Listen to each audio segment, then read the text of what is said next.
So what if the most important battles weren't really fought with tanks and planes anymore? What if they were fought with data, with perception? In this explainer, we're going to dive into a core idea from the new book, The Modern Art of War. And the argument is pretty simple. Modern conflicts has shifted, moving from the physical world right into the battlefield of the mind. For centuries, right, we thought about war as seizing hills, destroying bridges, physical stuff. But this quote, it gets to the heart of a huge shift. The book argues that the first, and maybe the most decisive move in any modern conflict, isn't physical at all. It's about shaping what your enemy thinks the battlefield even looks like. Okay, so here's how we're going to break this all down. We've got three main stops in this journey. First, we'll start where the conflict begins, in the battlefield of perception. Then, we're going to slam that idea right into reality's hard limits. And finally, we'll land on what might be the most crucial piece of the puzzle, the final human test.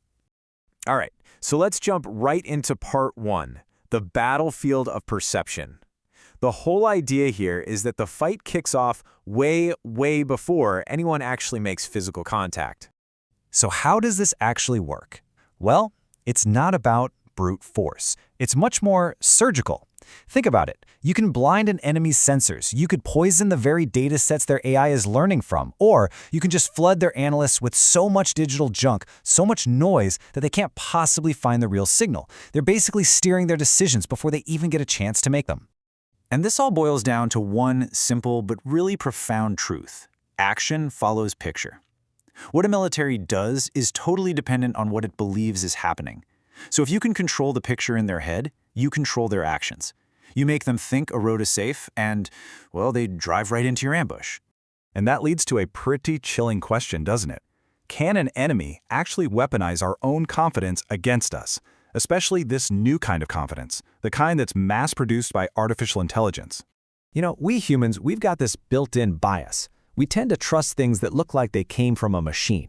A fancy heat map, a probability score down to 3 decimal places, it just feels objective. And AI is absolutely brilliant at taking the messy, bloody chaos of war and packaging it up into these clean, reassuring dashboards.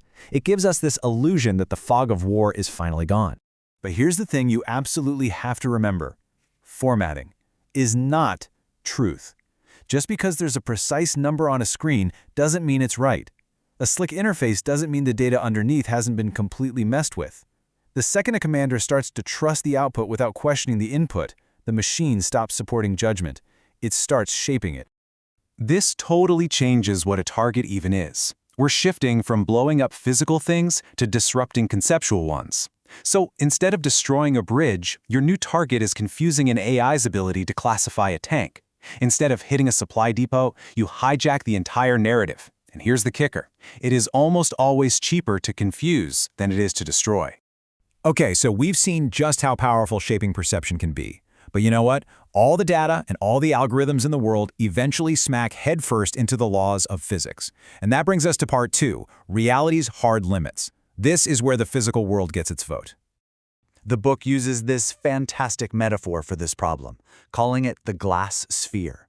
Just picture it.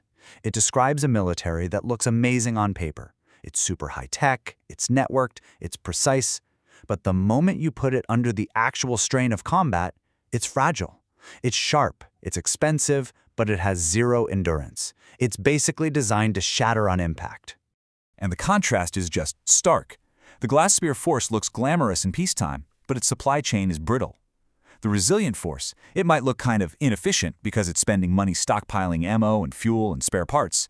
But the second war breaks out, that inefficiency is suddenly revealed for what it is, wisdom.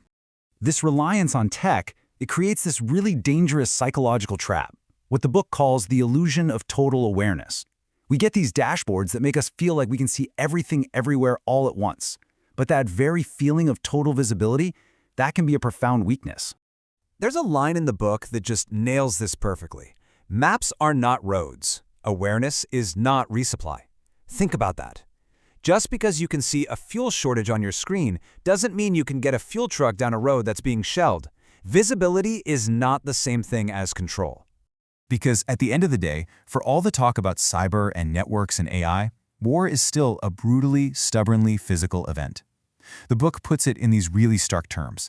Blood still leaks in analog, smoke still rises without Wi-Fi. So we've got this incredible tension, right, between perception and physics. And the only thing that can possibly navigate that tension is human judgment.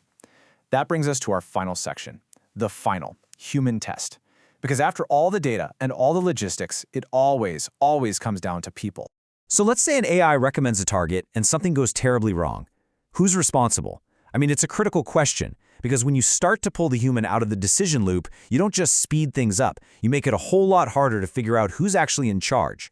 And this creates what the book calls an administrative fog, where accountability just evaporates. You can see it happen. The operator points to the algorithm. The engineer points to the training data. The commander points to the tight timeline. And the state launches an investigation. Responsibility just gets passed along the chain until nobody is left holding it.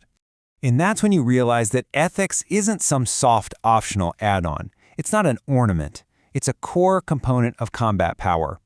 Having moral clarity and clear lines of accountability, that is a strategic asset. It affects everything from the strength of your alliances to the will of your own people to see the fight through. Ultimately, victory doesn't go to the side that starts with the perfect plan. It never does. It goes to the side that can learn and adapt the fastest.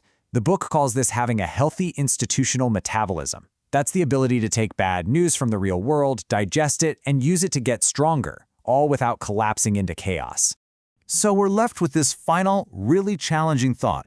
In this new era that's so dominated by the relentless push for machine speed and automated decisions, could it be that the most powerful weapon we have is actually human judgment?